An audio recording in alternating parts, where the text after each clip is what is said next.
debates and decisions that are shaping our continent now in Europeans. Evgeniusz Temkin is worried. He's Polish and Jewish and lives in Warsaw. For him, the writing on the wall is clear. Jew out. Temkin blames local hooligans for this graffiti and also for the recent beating of his son. But he also blames his government for not reacting. Last month, this former dissident voiced his complaints in a letter to the Prime Minister, which was published in one of Warsaw's daily papers. He doesn't believe Poles are anti-Semitic, but he worries there's a growing social acceptance of such behavior, an acceptance he blames on the presence of nationalist and populist parties in the government's coalition. What I believe is very important is that in this situation where Poland finds itself now, it is being subjected to new influences. And in these influences, there are different trends which are contradictory and which obstruct each other. If there was no European Union participation and no influence from Brussels, perhaps there would be more anti-Semitism.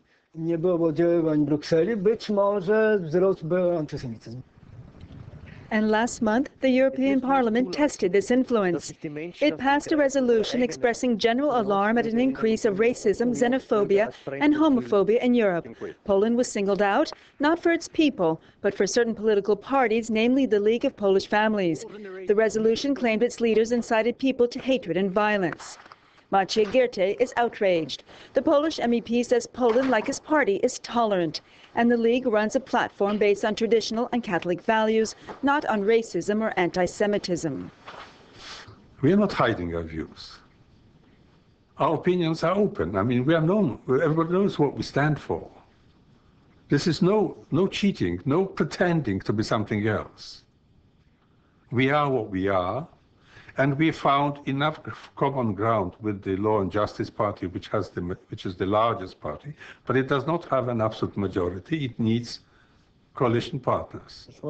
It's true President Kaczynski and his twin brother, who is now Prime Minister, needed political bedfellows after winning last year's elections.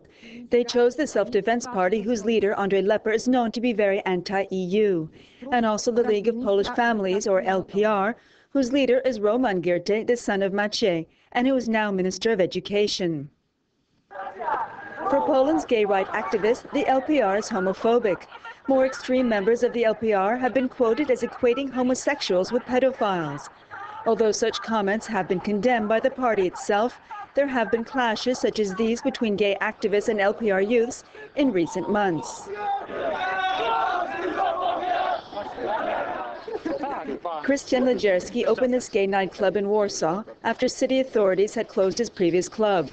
Despite a petition signed by thousands of artists, celebrities, and filmmakers, he said they were powerless in front of the Kaczynski twins. In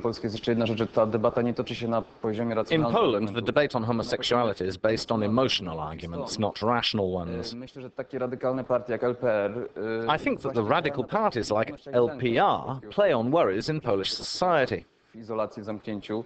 Taking into consideration that the Poles are very religious, that frightens people who would not normally be homophobic or nasty towards homosexuals. It's true that homosexuality can stir up fear, and there are politicians who play on that fear. I think that's why they've been elected to the Polish parliament.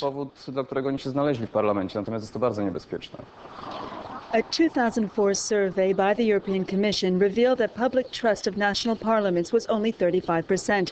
In Poland, that percentage fell to under 10%. No surprise then that the current government rode in on a wave of public distrust with the previous government, which was riddled with corruption scandals. Krzysztof Babinski has lived in Poland since 1972. He says the government's platform has a certain nostalgic appeal. It wants to have a counter-revolution in morals. It wants to take the country back to maybe a time which didn't really exist, when, you know, the family was respected and you didn't have people demonstrating their sexual preferences in the street, and anti-Semitism didn't come into this, of course. But it's a very conservative message, and they are trying to bring about a conservative revolution. Bożena Nowak lives by herself in Warsaw. She's an active member of the Catholic Church, where, among other things, she helps take donations for the Catholic radio station Radio Maria. The station was founded by a priest named Father Tadeusz Rydzyk, but it's not without controversy. It's been accused of mixing politics and religion. Its listeners were seen as a key vote for the current government. Yet for Bożena, this radio has brought back the voice of the Catholic Church after decades of communist rule. Radio Maria to prawda o. Radio Maria is the truth. It's God's truth about the fatherland and about oneself. It's perhaps that which attracts people to this station, because we, over the years, have been on the side of truth, and this truth has very often gone unrecognized. And here, there is the truth. A tu właśnie jest prawda. But for critics of Radio Maria, sometimes that truth can border on anti-Semitism and homophobia. Rydzyk also owns a television station. Commentators for the radio have been heard to label Jewish groups as part of a Holocaust industry aimed at bankrupting Poland over property rights. Even the Vatican has warned the station to quiet down its tone. But so far it's paid little heed, and its message of Catholic values and Polish patriotism has drawn audiences estimated at over 1 million.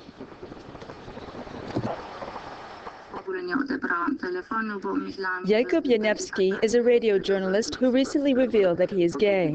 He believes Poland is undergoing an identity crisis and that he understands the appeal of populism in today's political climate.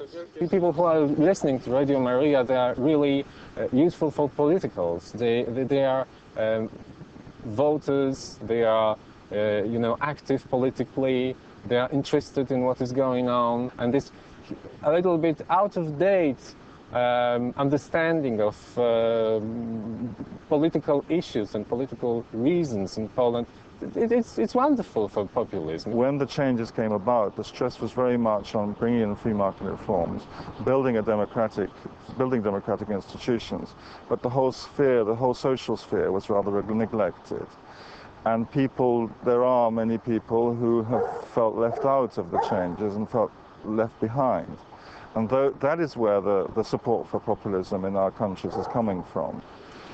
Populism and politics. For some, it's a natural course of events in countries faced with today's globalization.